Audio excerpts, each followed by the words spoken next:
तो हमारे ऋषियों का दर्शन है और आज पूरी दुनिया इस भारतीय योग की कायल है। और क्योंकि पूरी दुनिया की आवश्यकता है योग। योग स्वस्थ व्यक्ति के लिए एक जीवन पद्धति है, बीमार व्यक्ति के लिए वह एक चिकित्सा पद्धति और एक योगी के लिए वह साधना पद्धति है।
Je n'ai jamais pratiqué le yoga, encore moins pensé en faire un film.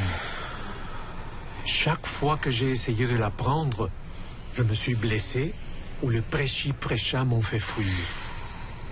Mais ces fameuses promesses de souplesse et de paix m'intriguent. Est-ce une mode, une secte, une gymnastique douce? Pour les hindous, briser la noix de coco porte chance. J'espère que ça marche.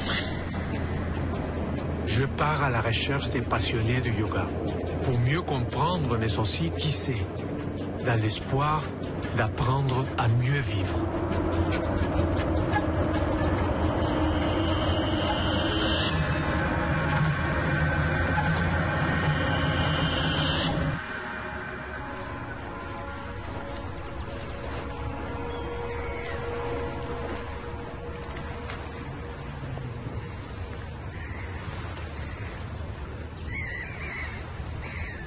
Le yoga est un excellent moyen de ralentir. C'est toujours important de s'arrêter et de respirer.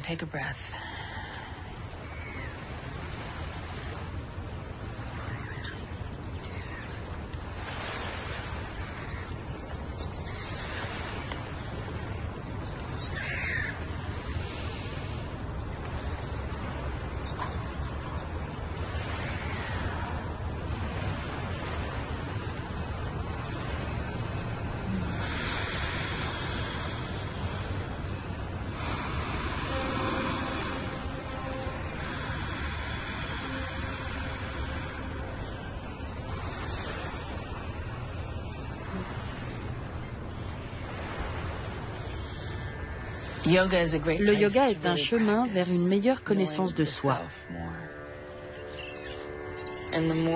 Plus on se familiarise avec le moi, plus on saisit le lien qui nous unit avec le monde. On forme un tout avec l'autre, avec la planète. Tout ce qui nous entoure s'intègre à un tout.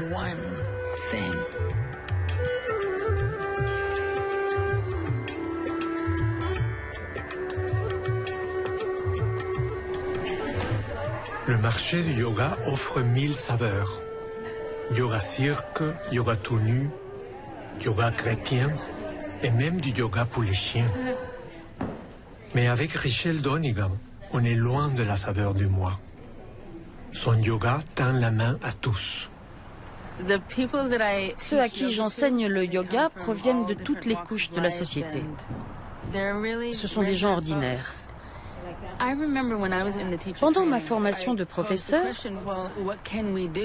j'ai demandé comment on pourrait attirer davantage de gens de couleur et d'autres communautés vers le yoga. Une des réponses était que la couleur, on ne la voyait pas.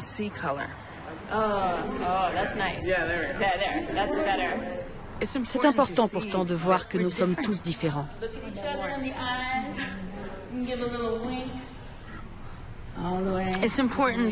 Il ne faut pas juste distinguer la couleur, il faut la célébrer. Quand on enseigne le yoga, on doit s'assurer qu'on touche tout le monde.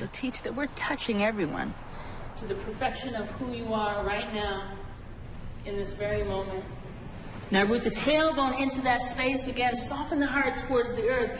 Inhale and just lift the heart. Yes. It doesn't stop here. When I say you Quand are je dis precious, vous êtes des êtres précieux, vous êtes beau tel que vous êtes, pas besoin de chercher à devenir un autre. S'accepter tel qu'on est, c'est tout. Shake the hands. Now the breath. Bring the breath into it. Bring the voice into it.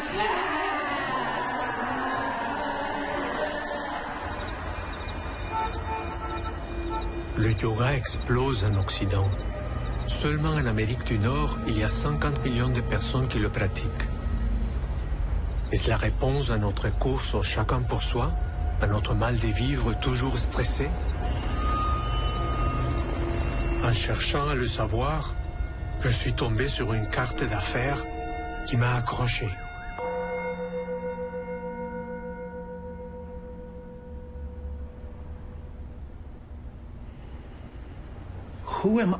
Qui suis-je?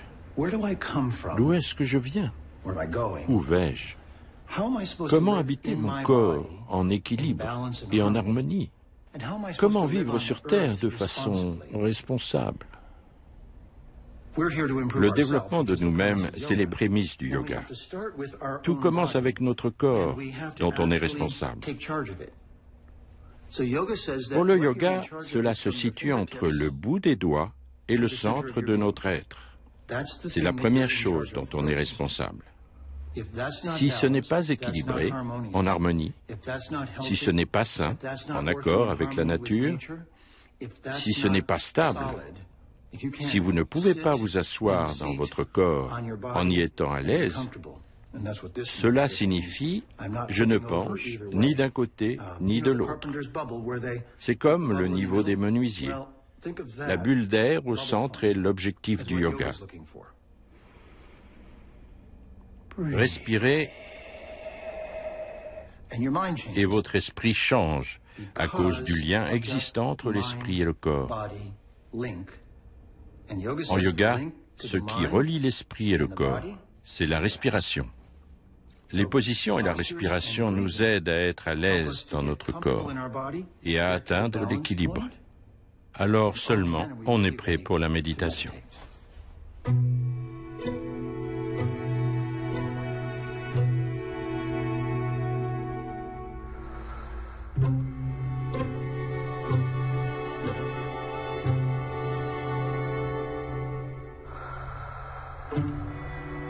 Ses amis indiens l'appellent Shveta, l'hindou à la peau blanche.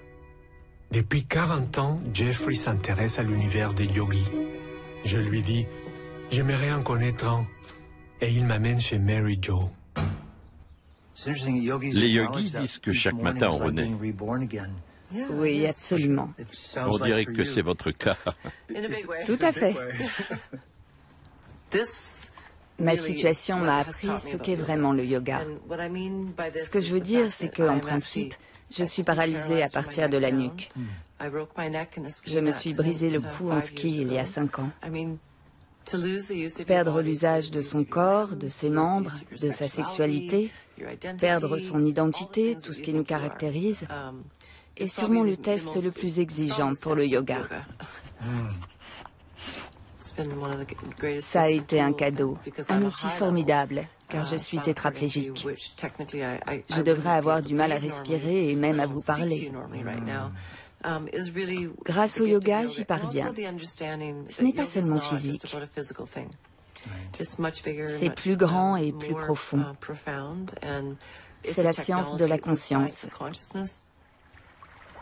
Dans une telle épreuve, vous espérez que vous parviendrez à prendre conscience de votre moi qui est au-delà du corps physique.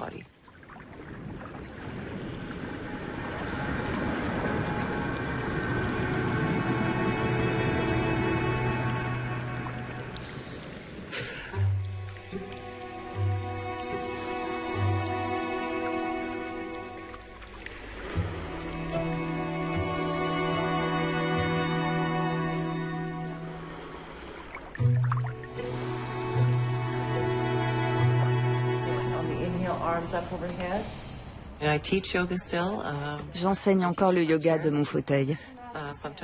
C'est un peu encombrant, mais je suis plus habile qu'avant.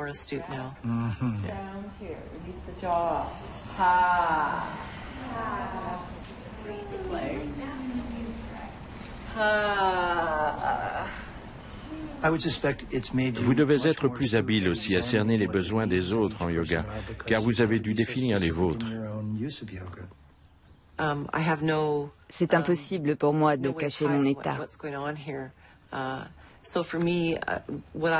Quand je veux aider les autres, je mets l'accent sur cette capacité du yoga à dévoiler ce que vous cachez. On se révèle à soi-même.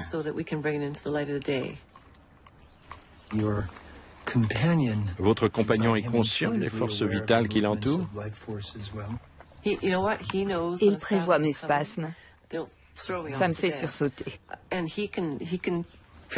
Il les sent venir 5 minutes plus tôt. Il se précipite en bas du lit et il va se cacher en attendant que ça passe.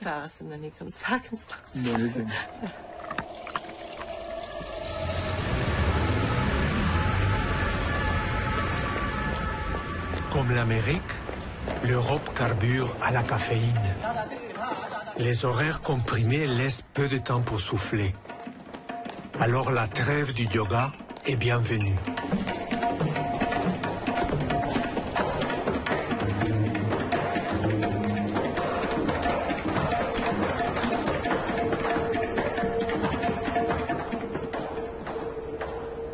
À Paris, capitale de l'art de vivre, l'école française de yoga se trouve sur le site d'un monastère converti en fabrique de chocolat. La vocation de ces murs, c'est toujours partager entre plaisir et méditation. Le yoga s'y trouve très bien. Lui, c'est Patrick Tomatis, qui forme de futurs professeurs de yoga. Elle, c'est Isée Tardin-Masquelier, directrice de l'école.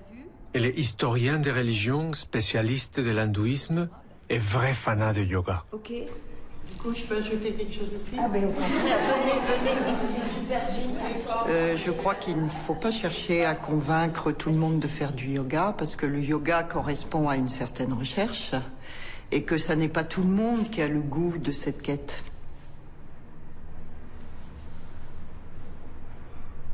J'ai pas connu le yoga d'abord sur le tapis. Je l'ai connu d'abord comme une sagesse, une philosophie, ce qu'il a d'abord été en Inde. J'ai commencé à le pratiquer quand j'attendais mon premier enfant, ma fille, donc elle a 36 ans. Voilà. Et je l'ai toujours pratiqué. Bien. Et une main qui se place. Voilà, 2 mains jointes. La jambe qui est fléchie, essaye de s'ouvrir. Voilà, fixez votre poing, votre regard en face. Allez, Monique, encore plus haut. Allez, on pousse, on ouvre les aines, les hanches. Voilà, très bien. Laissez grandir. Ben, le yoga, c'est une sagesse et n'est pas une religion. Le yoga ne demande pas qu'on croie quelque chose, mais on te demande de marcher pas à pas dans cet espace intérieur enfin, tu chemines à travers ton corps, tu chemines à travers ton esprit, voilà, vers une certaine forme de libération. Et peut-être que ça touche les Occidentaux. C'est comme une route vers soi, absolument, qui passe par,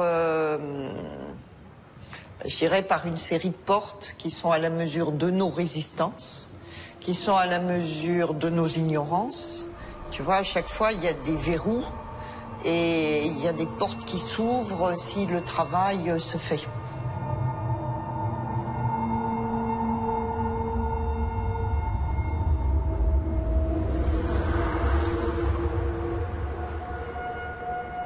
En fait, dans le yoga, la sagesse passe par le corps. Une force de vie étonnante.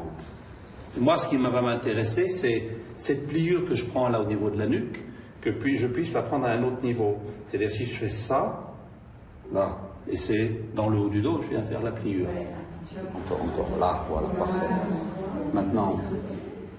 J'ai eu un prof de yoga qui a dit « Le yoga n'est pas une thérapie, mais il est puissamment thérapeutique. » Il ne faut pas faire du yoga une thérapie, c'est une réduction occidentale.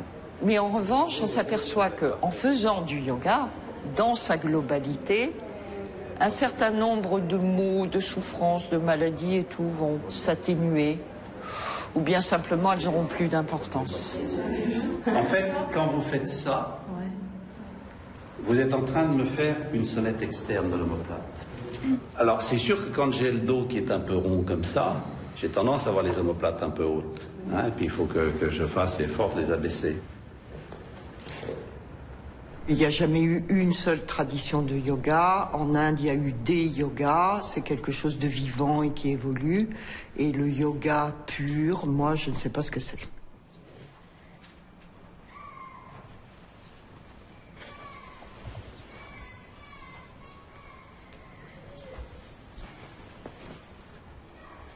Pour moi, le yoga, c'est se retrouver soi-même. Et chaque fois que tu vas aider l'autre à pouvoir se trouver un peu, se rapprocher de lui-même, tu es vraiment là, au cœur du yoga.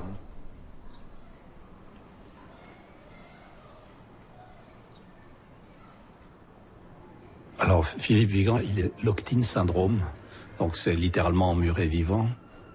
Il a eu un jour un accident vasculaire qui a grillé le bulbe rachidien et il est devenu finalement sans commande motrice volontaire, à part le mouvement des paupières. Ça lui permet en quelque sorte de communiquer avec les autres. Il a bâti avec sa femme un système qui permet donc quand il bouge les paupières et on arrive comme ça à décoder. U.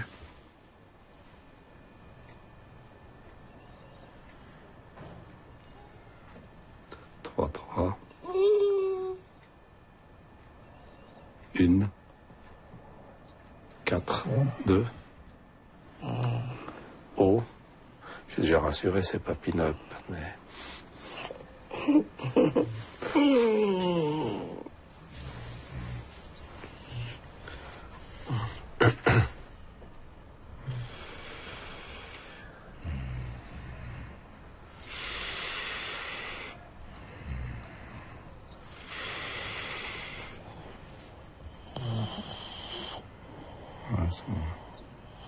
Il y a une définition que j'aime beaucoup du yoga qu'on trouve dans la Bhagavad Gita qui dit le yoga c'est l'habileté dans les œuvres. C'est comment, si tu veux, devenir plus habile dans tous les actes de la vie.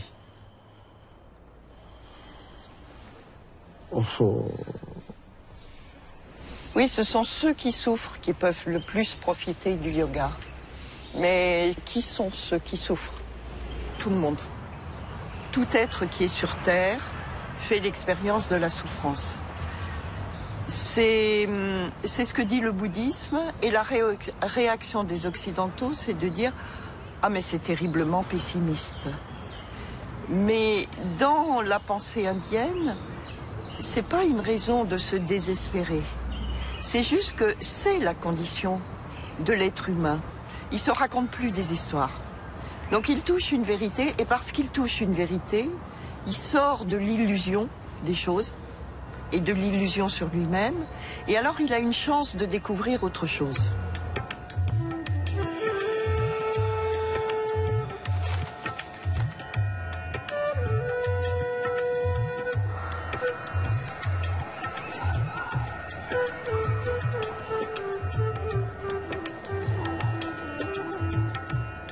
Le yoga en tant que sagesse, c'est l'apprentissage du détachement. Et l'apprentissage du détachement suprême, c'est accepter de mourir.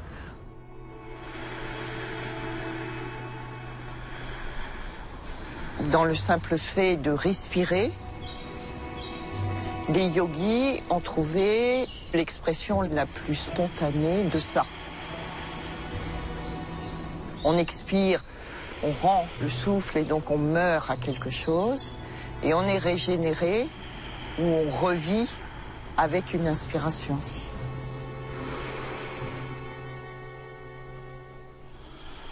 Aujourd'hui en Occident, avec la méfiance envers les religions et aussi les spiritualités, on a délaissé nos rites et on se trouve dans un état de vide. Une discipline comme le yoga permet peut-être de retrouver le sens du rite.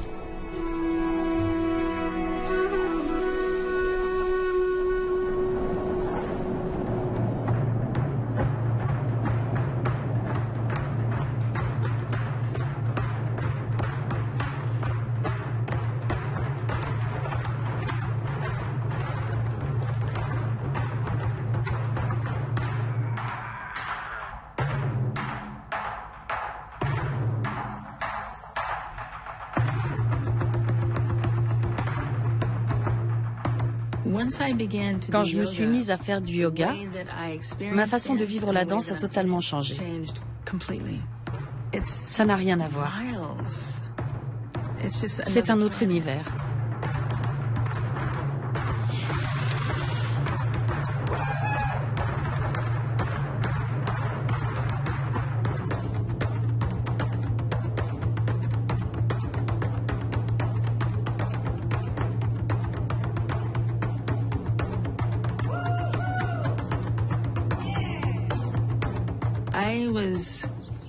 J'ai été blessée. Un matin, je me suis réveillée et je ne sentais plus rien au-dessous de la taille. Personne ne savait ce que j'avais.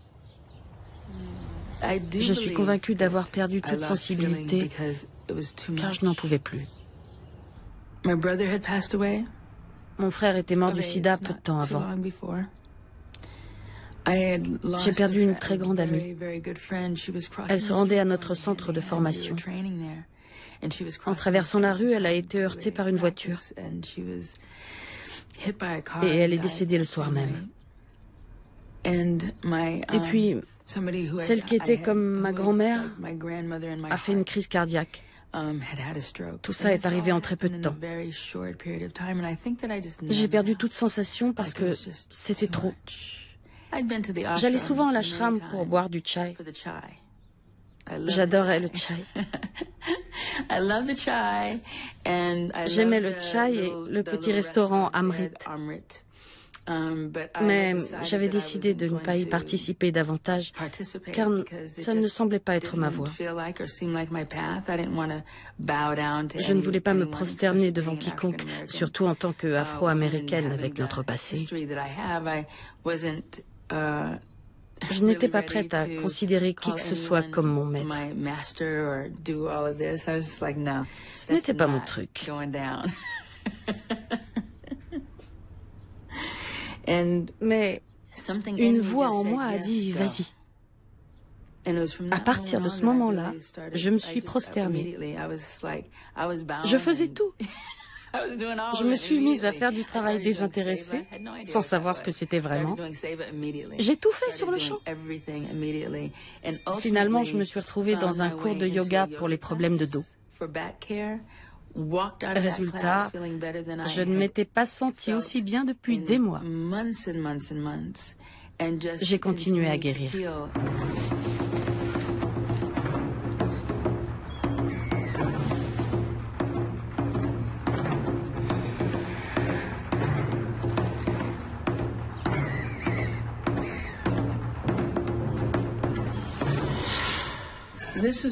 Voici ma mère, quelques années avant sa mort. C'était une voleuse professionnelle. Ce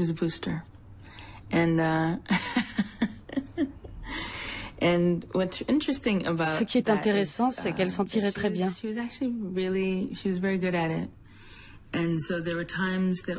Pendant certaines périodes, on habitait de grandes maisons. On avait 25 paires de souliers, des habits de velours. L'argent coulait à flot. Nous avions une voiture et parfois on était complètement fauchés. La vie était instable.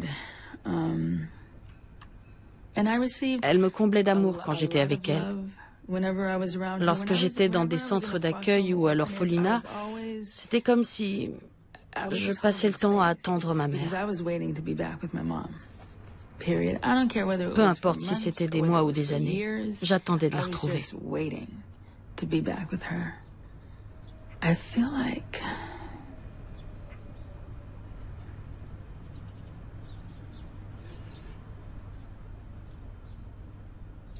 J'aurais tant voulu que sa vie soit différente.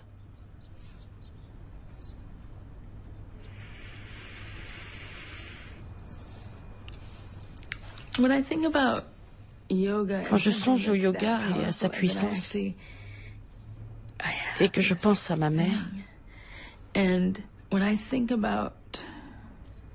me dis que si quelqu'un lui avait offert ça,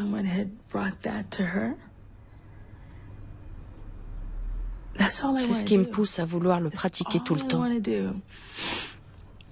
Si je pouvais le faire 24 heures sur 24, je serais comblée. Je passerais mon temps à dire aux gens, viens faire du yoga. Je vais te le montrer, te l'enseigner. Laisse-moi te connaître.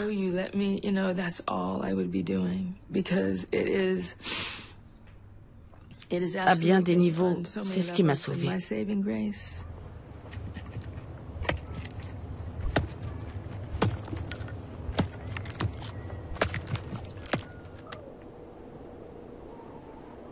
Quand j'imagine l'espace intérieur du yogi, c'est ce paysage que je vois. Depuis longtemps, l'Arctique et ses gens m'attirent comme un aimant. Mais je ne suis pas le seul. Carrie Lawson, nomade du yoga, l'enseigne ici depuis 7 ans.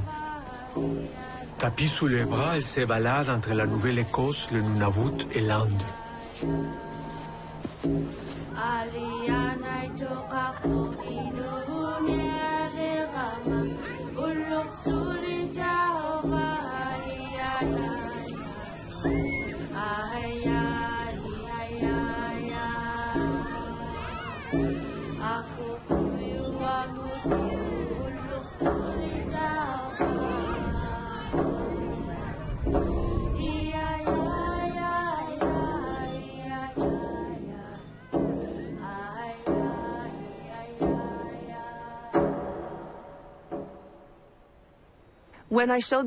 Quand j'ai montré aux anciens ce que je faisais avec les jeunes en classe, ils m'ont dit que c'est exactement ce qu'ils faisaient.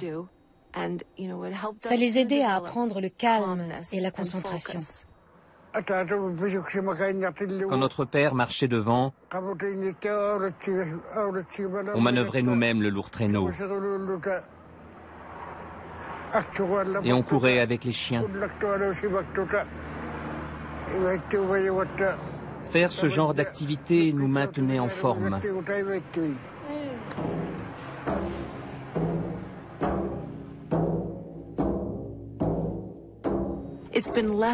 Ça fait très longtemps que les Inuits vivent, ou plutôt survivent, sur cette terre extrême. Soudain, les gens du Sud sont arrivés. Le gouvernement, les institutions, tous ceux qui voulaient les coloniser et les moderniser. Pensez à tout ce qui a changé ces 25 dernières années. Toutes les avancées technologiques sont à des années-lumière du mode de vie qu'ont les Inuits depuis des millénaires.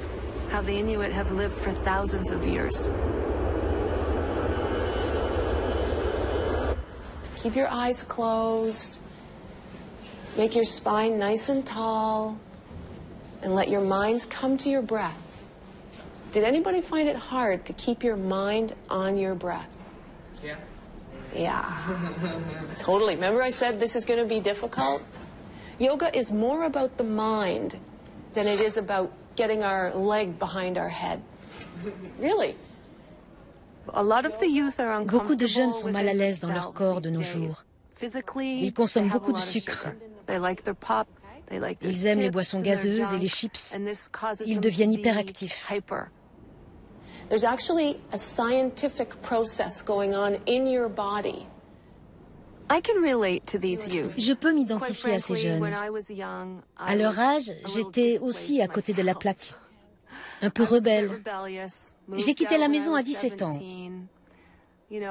J'ai essayé un tas de belles choses qu'on pouvait expérimenter à l'époque. Je n'étais pas très centrée. J'ignorais tout du moi. Je sais ce qu'ils ressentent.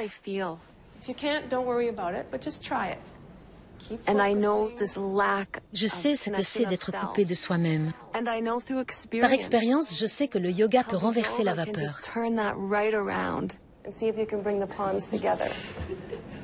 Trick is to focus and not get distracted. Don't laugh, man, don't laugh. Yeah, but if somebody else laughs, if you have good focus, it's not going to distract you. Slow, deep breaths, keeping your mind on your breath, keeping your focus. Let's see if we can just bring total stillness into this room. And you can be relaxed. We don't have to fight the thoughts. If a thought comes, just notice a thought's coming, let it go, and come back to breath.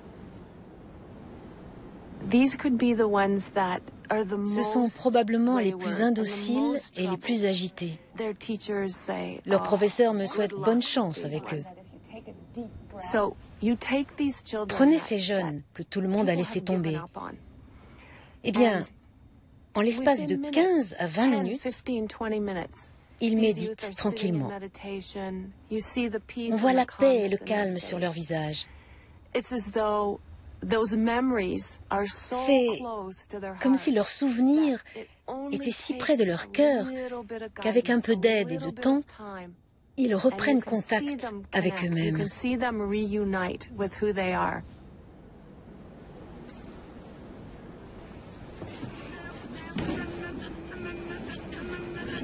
Excellent. So traditionally, we might say the word namaste. Can you say namaste? Namaste.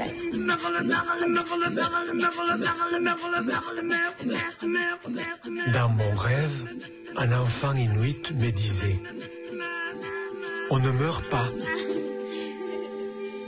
On ne fait que changer de peau. Tout ce qui existe, existe depuis toujours. » Ça ressemble à ce que dit le yoga.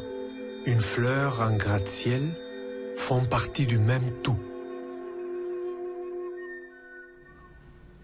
Ta yoga nusasanam yogas chitta vritti nirodha tadha drastu svarupe vastanam.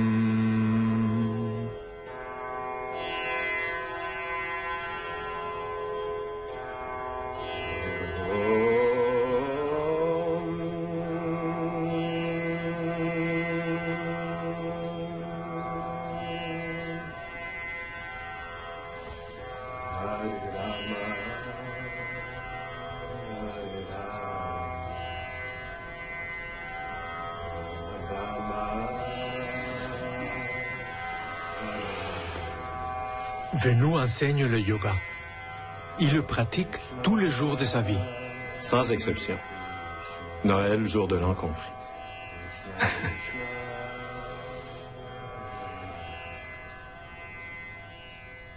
Mais je te dirais que normalement, plus je fais du yoga, plus je pratique la méditation, plus j'ai un sens de bien-être.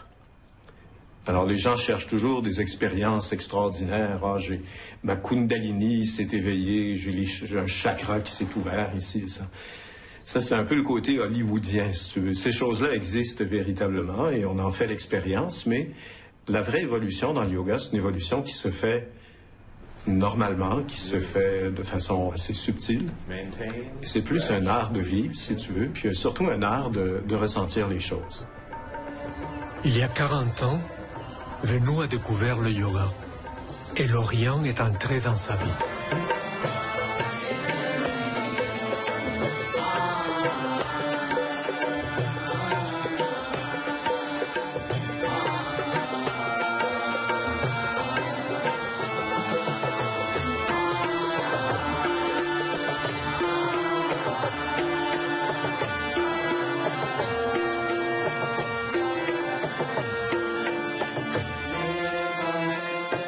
Quand on pense à la musique, on pense à une forme de yoga qui s'appelle Nada Yoga. L'avantage de la musique, c'est qu'il attire le mental comme un aimant. Le mental qui est comme une espèce de singe qui a été piqué par une abeille et qui en plus est sourd. Donc c'est un peu ça le mental, essayer de contrôler ça. Alors une des meilleures façons, c'est par la musique.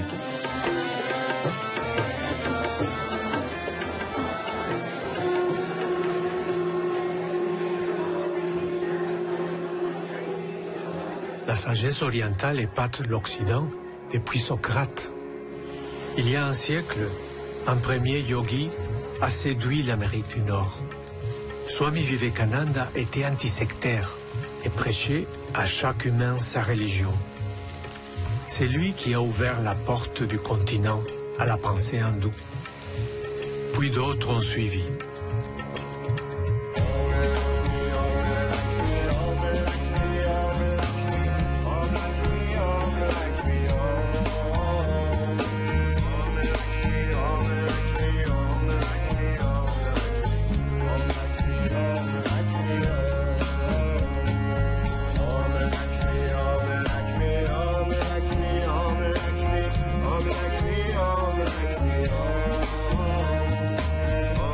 Si l'un d'eux a vraiment déclenché l'expansion incroyable du yoga dans le monde occidental, c'est bien Swami Vishnudevananda.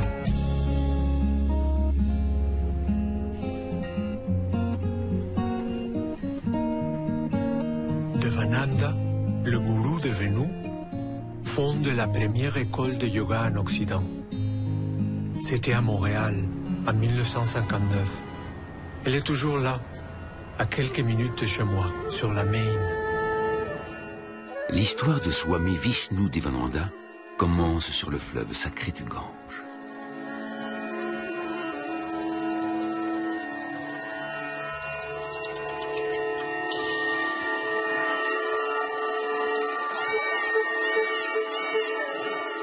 Rishikesh, au pied de l'Himalaya, où des sages pratiquent le yoga, selon la tradition depuis 5000 ans.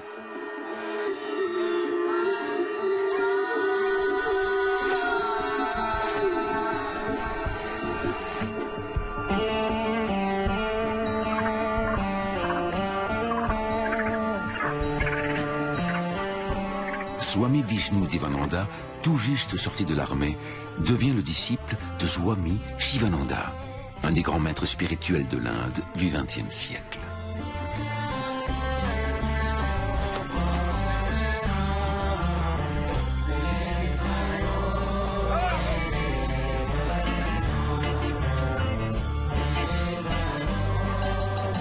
Il suit une instruction rigoureuse pendant 12 ans, dont une année à méditer dans une grotte de l'Himalaya.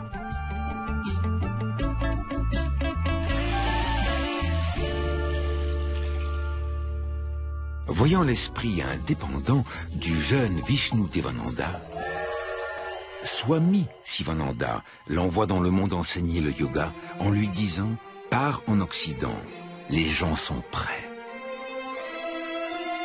En 1962, à Valmorin, près de Montréal, il fonde un des premiers centres de yoga en Occident.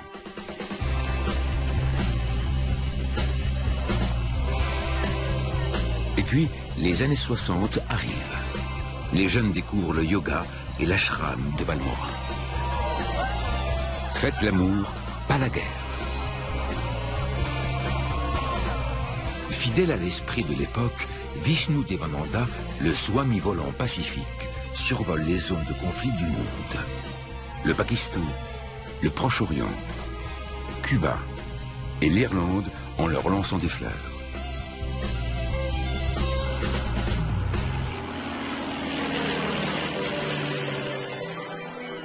Ras-le-bol de la neige. En 1967, Swami Vishnudevananda ouvre un nouveau centre de yoga aux Bahamas, pendant que les Beatles tournent le film Help. Pour les aider, il leur fait découvrir le yoga.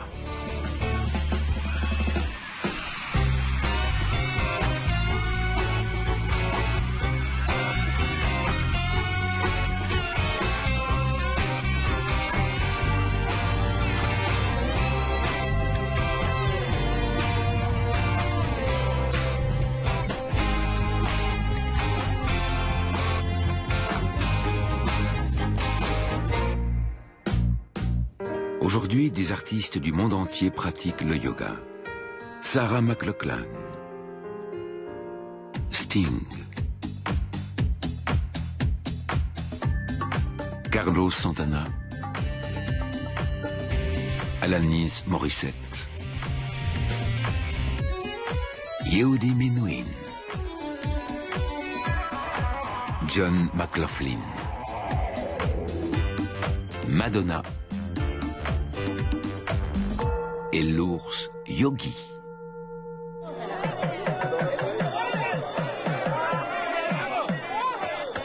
L'œuvre de Swami Vishnudevananda grandit toujours. Ses écoles ont formé plus de 25 000 professeurs de yoga. Et lui-même n'aurait pas pu imaginer que le temple qu'il a fondé au cœur du Québec allait accueillir le plus grand festival hindou au monde à l'extérieur de l'Inde.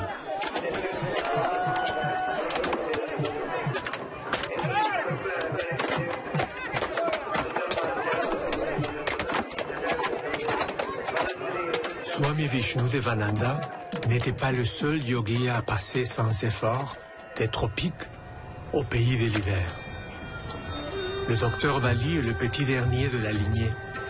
Marié à Montréal par Devananda lui-même, il est passé du monde traditionnel indien à un Montréal en plein boom et pas de choc culturel. Tout m'était familier ici. Je reconnaissais cet endroit. L'endroit ne m'était pas inconnu. Le docteur Bali était sûrement occidental dans une autre vie. La preuve, une équipe culte l'a adopté.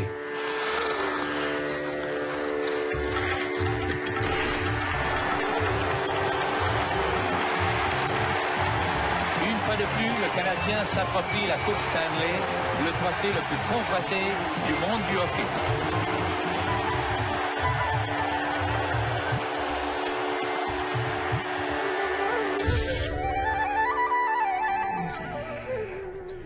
Roll back.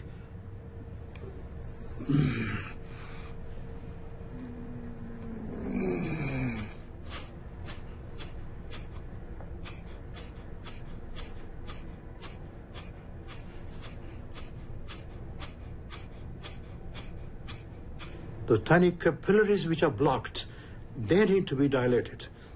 And feel.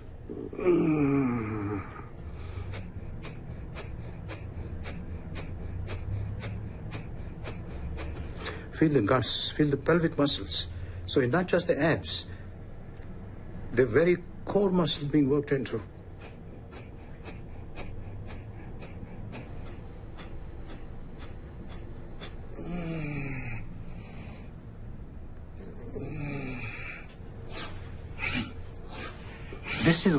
C'est ça la clé. Tant qu'on est mobile, on reste jeune.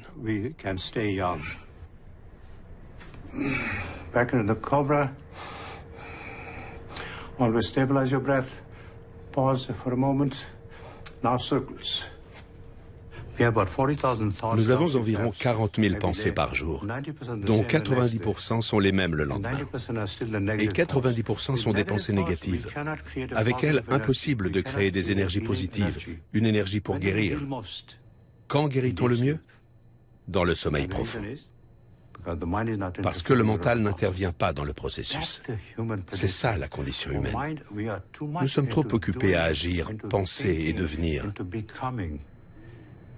Le yoga nous ramène à l'état d'être ici et maintenant.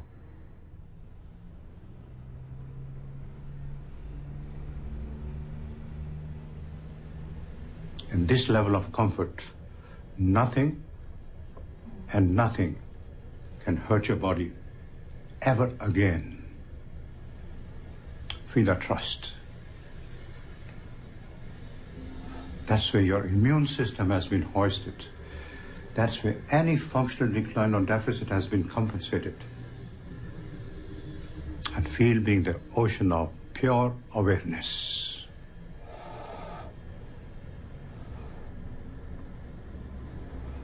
Le docteur Bali a inspiré ce programme de soutien pour les femmes qui combattent les cancers du sein.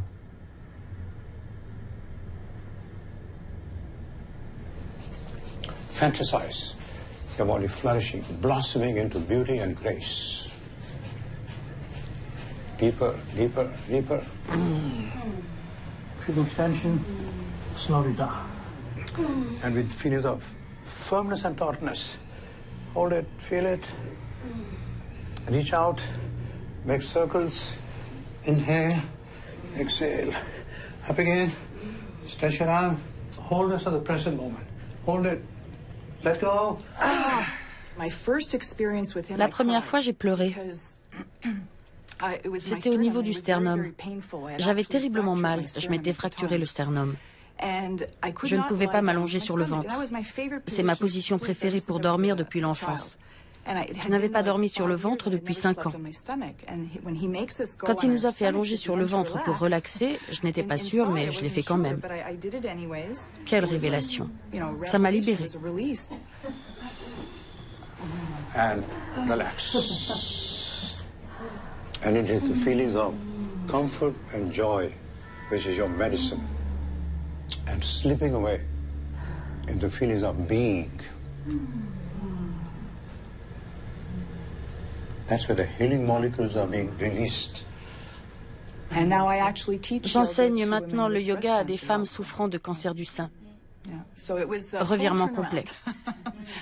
Je suis passée d'une malade dont l'espérance de vie était de 6 mois à 5 ans à professeur de yoga. And as you feel the rush of energy, feel the absorption and assimilation of all the nutritional and the medicinal needs. This is the moment to cherish. Et comme Francine, nos premiers cours de Dr Bali, la seule chose que j'ai fait, c'est respirer et pleurer. C'est tout ce qu'on fait dans les premiers cours de yoga. Et ensuite, je me suis rendu compte que tout ce que j'avais à faire, tout ce que je pouvais faire, c'était respirer. Même les positions, c'est respirer. Parce que quand on est en choc, on oublie de respirer. Et bon, j'ai encore des choses à apprendre, manifestement, puisque je suis en récidive depuis 1 an. Et moi aussi, j'ai mal au sternum. Et je pense qu'il faut respirer, dire et laisser aller. Feel the mobility.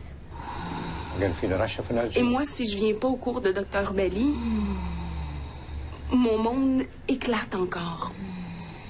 Donc, je fais du yoga 3 fois par semaine, j'essaie. Parce que ça m'aide à vivre. Thank you for sharing that. Ce processus, vécu par chacune de nous, nous redonne espoir et confiance en nous. On se libère de nos pensées, de la colère, on retrouve notre voix. C'est un moyen qui transmet le savoir de civilisations anciennes, païennes et autochtones. Nous sommes une seule humanité unie par la connaissance. On a perdu cette notion en Occident. Dès que la peur se transforme en confiance, tout change. Notre corps change. Car le corps est l'imprimante de notre mental. C'est merveilleux de découvrir cette nouvelle dimension de notre corre et de savoir que cette connaissance est structurante. Thank you all. Thank you all. We need a group hug. Thanks, Thank you. Thank you. Thank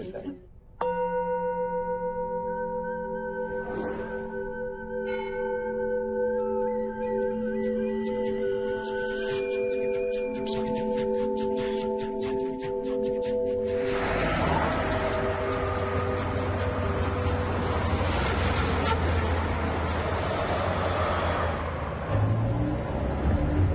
Imaginons qu'un yogi traditionnel rencontre Paul McQuillan, citoyen de l'Amérique du Nord. Le sage dirait, oui, il a l'air en santé, bon équilibre, souple, il est prêt pour la méditation. Mais pour lui, comme pour beaucoup de gens qui pratiquent le yoga en Occident, c'est le corps qui compte.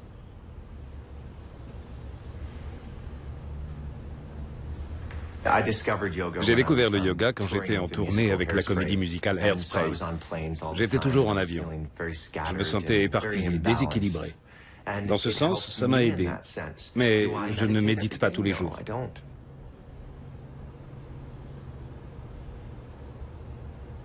Je détestais les cours. 90 minutes de torture dans une pièce surchauffée. Le Bikram Yoga dit, vous préférez souffrir 90 minutes ou 90 ans? Mais bon sang, ces 90 minutes sont douloureuses. C'est vraiment difficile.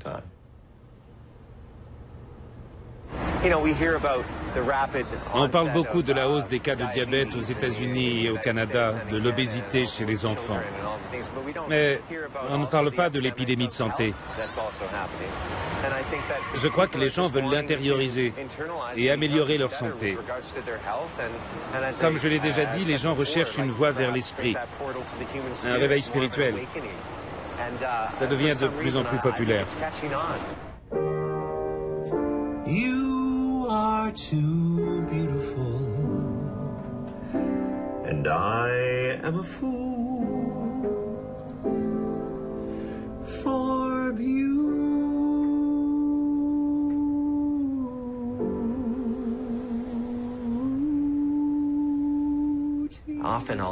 Je fais souvent du yoga quelques heures avant de monter sur scène. Alors je me sens plus libre vocalement. Il faut commencer par le physique et s'ensuit un effet domino. On commence par ouvrir le corps physique. C'est purement physiologique. Le point de départ, c'est ouvrir le corps. On doit prendre soin du véhicule, le corps, avant de pouvoir tirer parti du reste. Good. Just create a lightness and a levity in your body. It's going to open the body up as well. So you notice in the second set that you're getting more and more breath into the lungs. That means that you're expanding the ramification, you're opening, you're improving your lung capacity even more with each and every breath. Makes sense? And then you inhale and it comes down. You come up. All right. Simply because I'm a yoga teacher, I will have people. Il y a des gens qui viennent dans mes cours et qui s'attendent à ce que je les aide vraiment. Je fais du mieux que je peux et je me concentre sur les postures. Je ne peux rien faire de plus.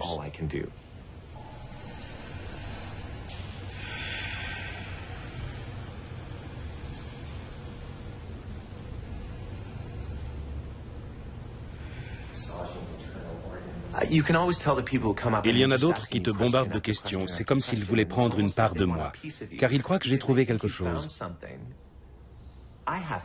Mais ce n'est pas le cas.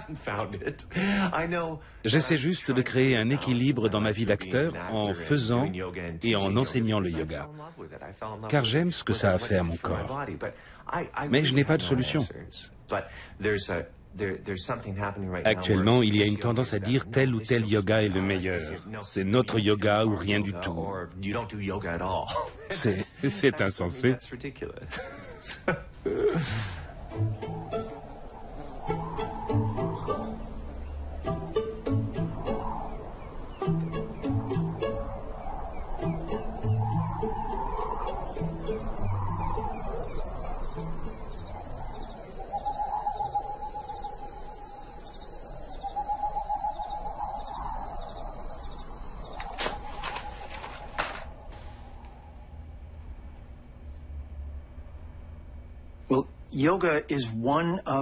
Le yoga est une des sciences qui contient une bibliothèque de connaissances écrites en sanskrit. Le sanskrit est en quelque sorte un langage de programmation spirituelle et matérielle, plus précis que le latin, à bien des égards. Et nous utilisons le latin comme langue scientifique. Mais le sanskrit est l'ancêtre de l'araméen, du grec, du latin, puis des langues romanes et de l'anglais. Toutes ces langues trouvent leurs racines dans ce fabuleux arbre de précision grammaticale qu'est le sanskrit. Et le mot sanskritam veut dire la langue perfectionnée. Donc, pater, père, vient du sanskrit pitri. Pitri, matri, en sanskrit, deviennent pater, mater en latin. Mutter, Vater, je crois en allemand. Mother, father en anglais. Et maman, papa. Un des secrets du sanskrit, c'est la phonétique, quand on le chante. Om bhuvasva tatsavitur vareniyam.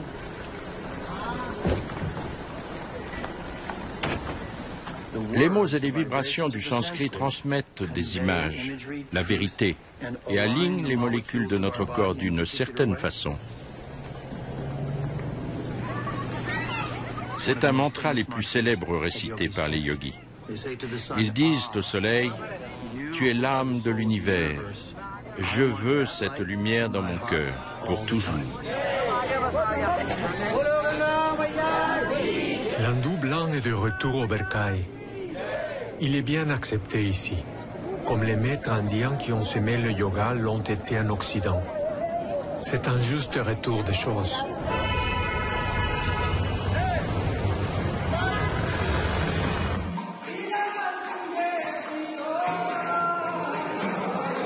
Un bon touriste, je saute à pieds joints dans l'exotisme. Le dépaysement me met à l'affût. Et c'est comme ça que j'ai rencontré la perle rare, Shravadru Prenad. Lui, il dit qu'il n'est pas un gourou, mais pour moi, il l'est. Il rend les choses tellement claires.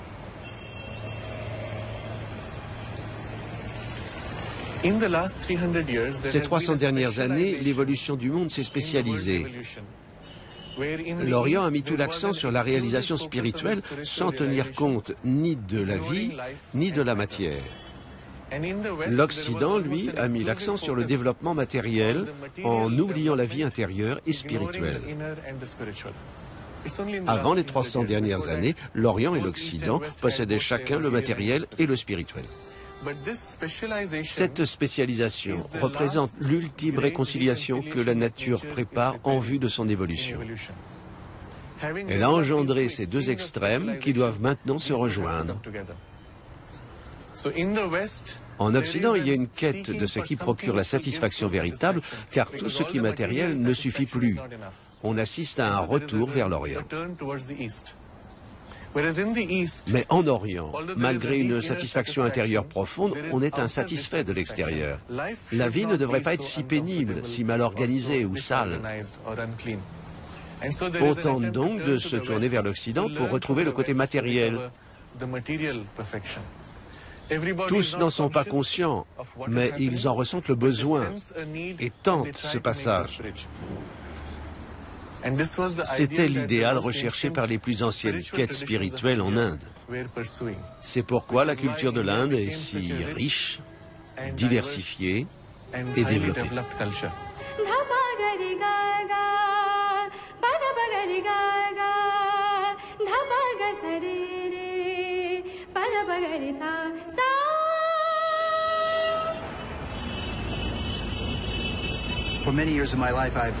Depuis plusieurs années, je viens souvent en Inde où je donne des conférences, surtout pour les jeunes.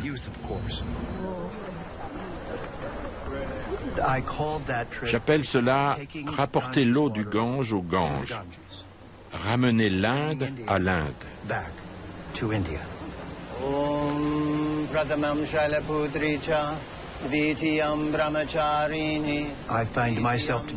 Ma voix toute petite se retrouve parmi un chœur qui dit que nous pouvons guérir la planète ensemble, en nous respectant les uns les autres. C'est ce qu'on enseigne en Inde, depuis la nuit des temps. Et là-bas, parfait.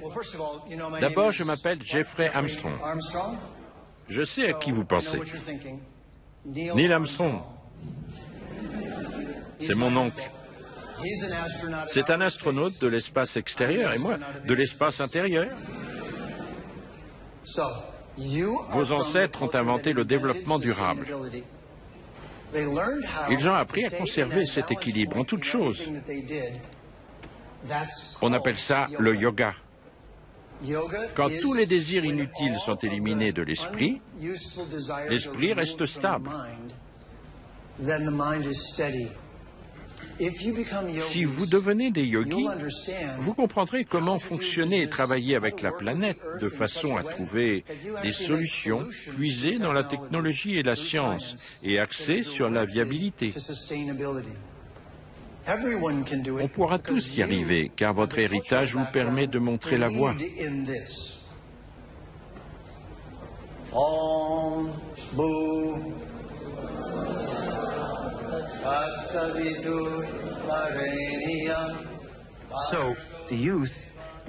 Aux yeux des jeunes, je suis l'arbre qui pousse en sol blanc. Une greffe entre un séquoia, mon moi nord-américain, et un lotus, mon moi désormais très enraciné en Inde.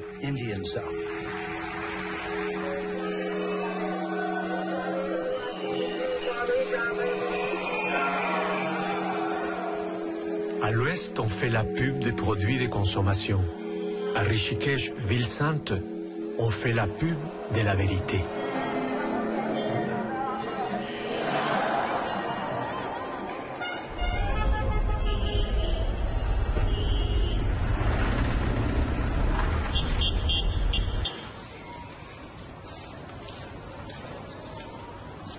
Rishikesh est la capitale mondiale du yoga, la Mecque des yogis occidentaux.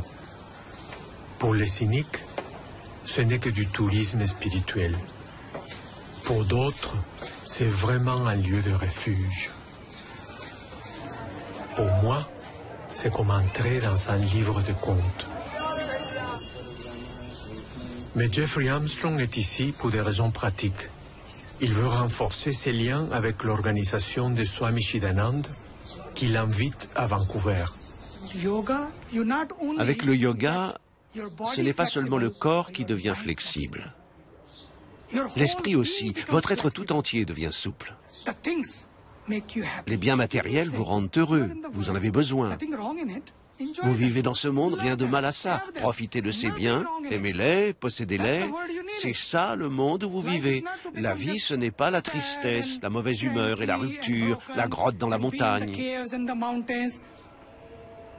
La vie est une célébration. Jouissez-en. Faites-en une célébration, tout en grandissant. Mais comment célébrer la vie? Comment ne pas être contrarié par le vide autour de soi? La vie a des hauts et des bas. Comment empêcher que cela arrive? Voilà le cadeau du yoga. Il nous donne la clé pour créer notre propre grotte où qu'on soit. Il nous apprend à nous développer, pas à changer de religion, ni à renier les enseignements millénaires de notre église ou synagogue. En venant ici, vous devenez un meilleur chrétien, un meilleur juif ou un meilleur musulman. De plus, si vous voulez mon avis, vous devenez un meilleur être humain. Se développer, c'est la clé. Incarner le développement. Touchez-y et le monde changera.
Ce que j'adore de la spiritualité hindoue, c'est qu'elle est joyeuse, clinquante, jubilatoire.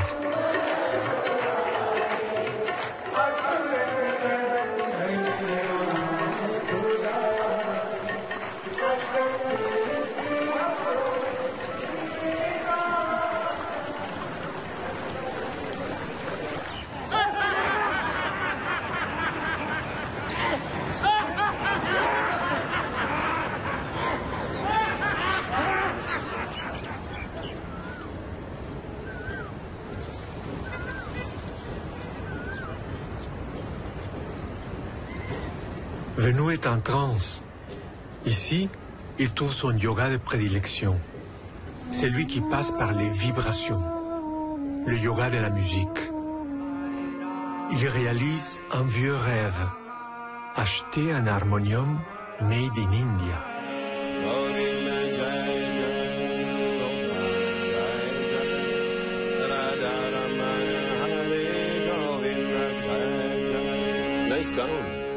Quel beau son. Vous les fabriquez ici? Oui, dans l'atelier là-haut. Fantastique.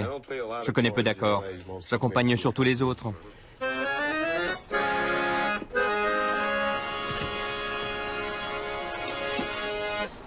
Ils sont fabriqués à la main.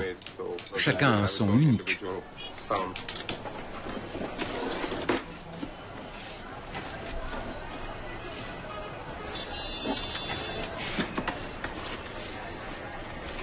OK, bye.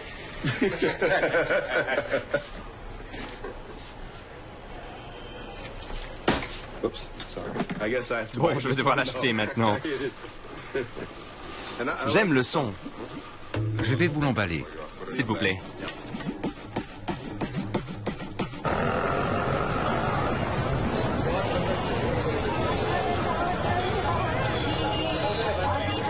Les asanas que Venu pratique chaque jour ont été conçus il y a des milliers d'années. Leur but, pouvoir méditer pendant des heures sans avoir mal au dos.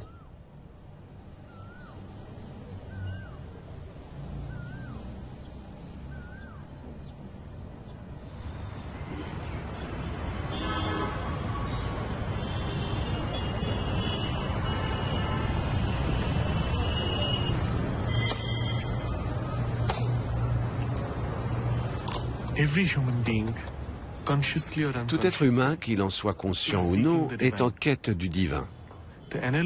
L'analogie qu'offre la tradition indienne est celle du cerf porte-musc. Le cerf sent le parfum du musc. Il ne sait pas que son corps dégage cette odeur. Il en cherche la source. Il se met à courir à travers la forêt. Plus il court vite, plus l'odeur se dissipe.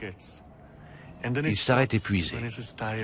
L'odeur revient et il se remet à courir jusqu'à ce qu'il réalise que la source du parfum est en lui.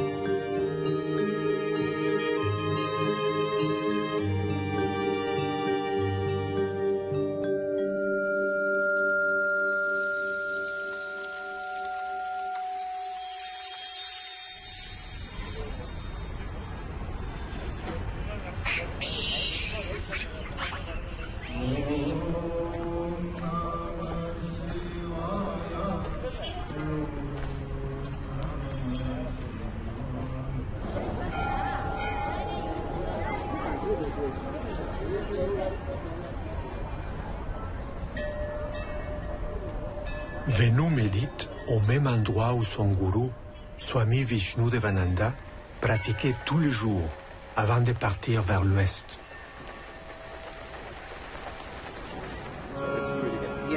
Il apprend le chant millénaire de la Bhagavad Gita avec son professeur Nagaraj, qui fait la navette entre Rishikesh et le Québec.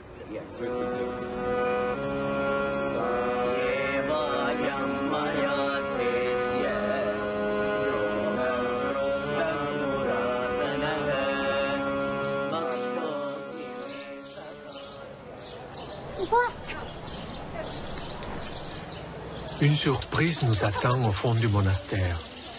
Deux moines occidentaux, père et fille, prennent soin des jardins. Je croyais passer 4 mois ici. Je ne pensais pas du tout rester. Mais un beau jour, je me suis levée. J'ai dit à papa, je crois que je ne rentre pas. Imaginez, vous avez 33 ans, vous êtes sur le point de rentrer chez vous, on vous attend là-bas, votre père vous encourage à partir, et tout bascule. Je n'ai pas du tout résisté. C'était merveilleux qu'elle soit ici. On pouvait parler de choses spirituelles et de la famille. Là, on voit mon père et ma mère. Ici, c'est la visite de la famille, en 92. On ne les avait pas vus depuis 16 ans. Quand on a quitté pour... Oh, plus de courant. C'est tout à fait normal en Inde. Je suis arrivée en décembre 1980. C'était très beau à mon arrivée. Mais les déchets étaient jetés au bord de la route. Il n'y a jamais eu de collecte organisée comme on les connaît en Occident. Et c'est seulement depuis le développement intense de l'Inde et l'apparition de la richesse que le plastique et les emballages non recyclables sont devenus un réel problème. L'Inde s'est développée de façon frénétique, sans prévoir de solution pour les déchets générés par cette industrialisation. Voilà la raison de notre action.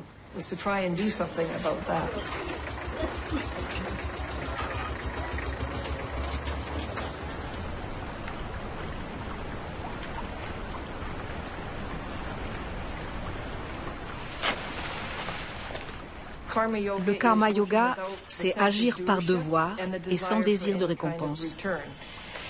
C'est vrai, car le mot karma veut dire action. L'objectif du karma yoga est d'entrer en union avec le divin par l'action. Hier, ma mère m'a appelé, elle a dit « Mon Dieu, t'es devenu un bangui ». Bangui veut dire ramasseur de déchets. J'ai le sentiment d'accomplir quelque chose. Mon corps fait plus que respirer, manger, dormir. Je veux faire ça car ça fait partie de notre culture.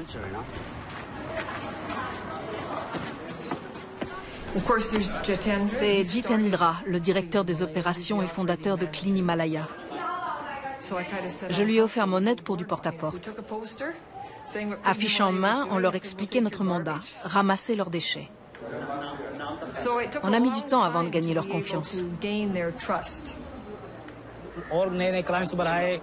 Ensemble, on a trouvé des clients.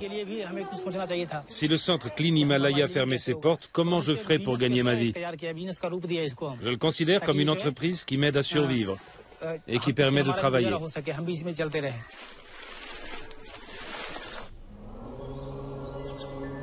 À Vancouver, Bill était homme d'affaires. Toujours attiré par la vie spirituelle, il a attendu que ses enfants grandissent avant de se retirer au monastère. Je pensais pouvoir faire de l'argent et me lancer dans la politique un jour pour être au service du pays. J'ai réalisé qu'il existait un but plus grand.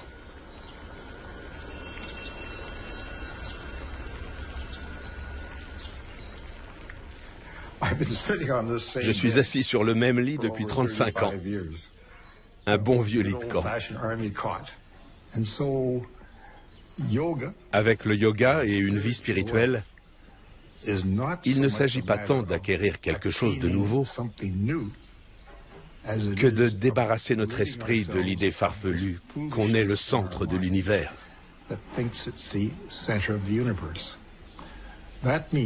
Autrement dit, vous aimeriez qu'on vous traite comme j'aimerais qu'on me traite. On n'a pas besoin d'avoir un gourou ni d'aller en Inde. Tout ce qu'on a à faire au quotidien, c'est de traiter les autres comme on voudrait être traité. C'est tout ce qui est demandé. C'est l'essentiel. Mais, comme l'a dit Reagan de sa politique économique, je n'ai pas dit que c'était facile. J'ai dit que c'était simple.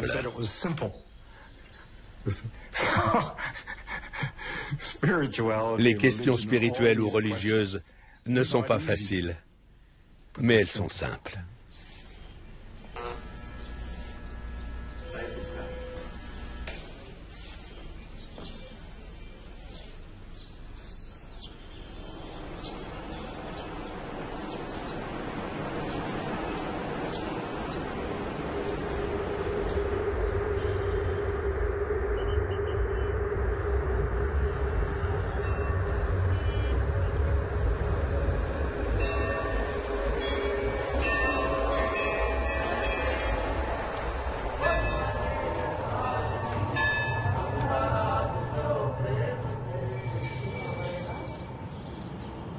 voici Carrie.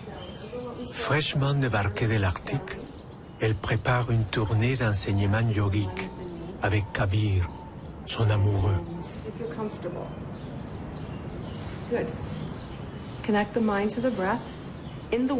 En Occident, le yoga est plutôt vu comme une activité physique. En Inde, il est synonyme de dévotion. On a besoin l'un de l'autre. Ensemble, nous faisons du yoga un tout. Kabir est un professeur accrédité. Quand je l'ai rencontré, sa force se situait au niveau spirituel et philosophique. Ses autres belles facettes du yoga. Mais le côté asana était moins fort.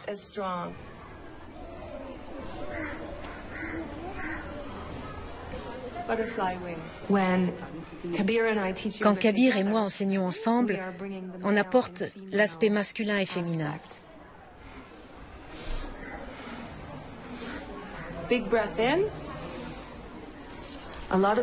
Beaucoup de villageois n'ont jamais vu d'occidentaux. C'est nouveau pour eux.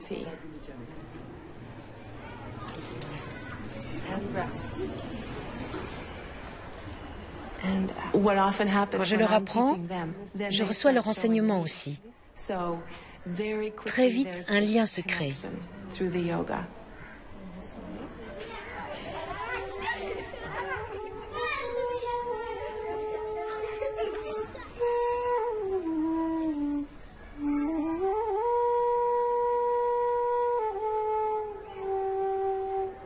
So you'll come up onto your toes. To touch your knees to your arms. Concentrate, concentrate. Look at the floor, look at the floor. Slowly, slowly come down. Tuck your head. Ma mère enseignait le yoga. J'ai grandi avec ça. Mais il ne fait pas partie de ma culture. Il fait partie de la vôtre. Mais il se passe quelque chose en Orient. Il semble que le yoga se perde. On a besoin de jeunes comme vous pour le maintenir en vie, pour que votre héritage subsiste.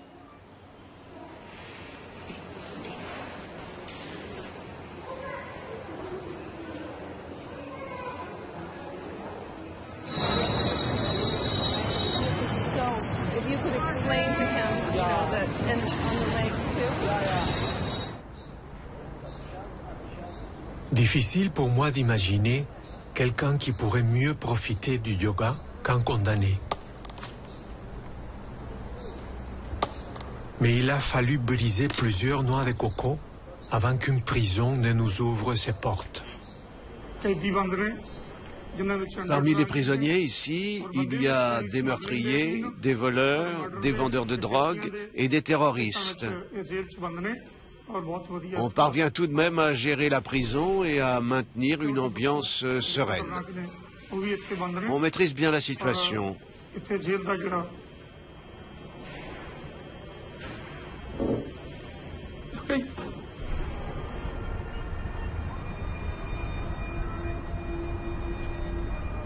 Ce n'est pas un beau studio où l'on entend de la belle musique et de l'eau qui coule doucement.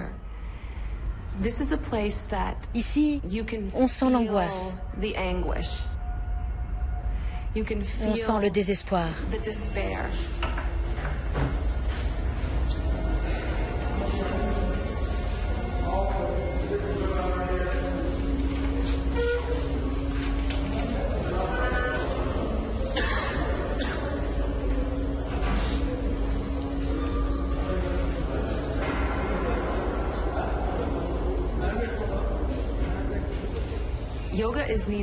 On a besoin du yoga partout, surtout dans les situations de réinsertion.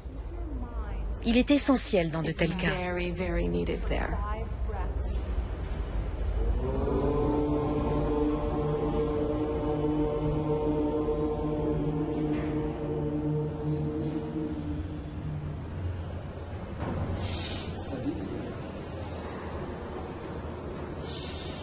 On the exhalation, slowly bring down the arms.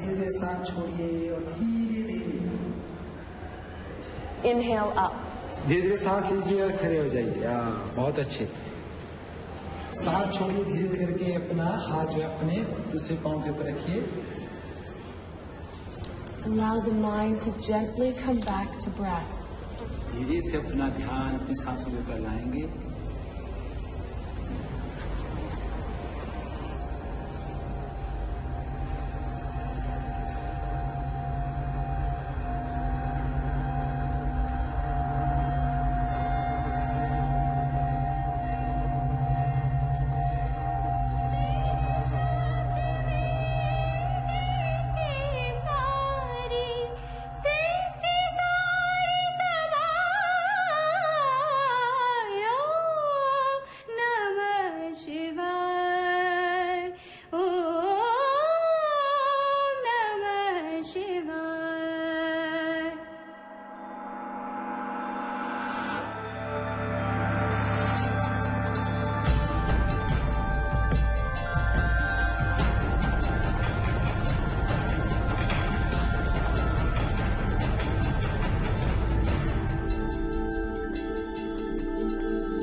Le voyage au pays du yoga me rappelle une fable.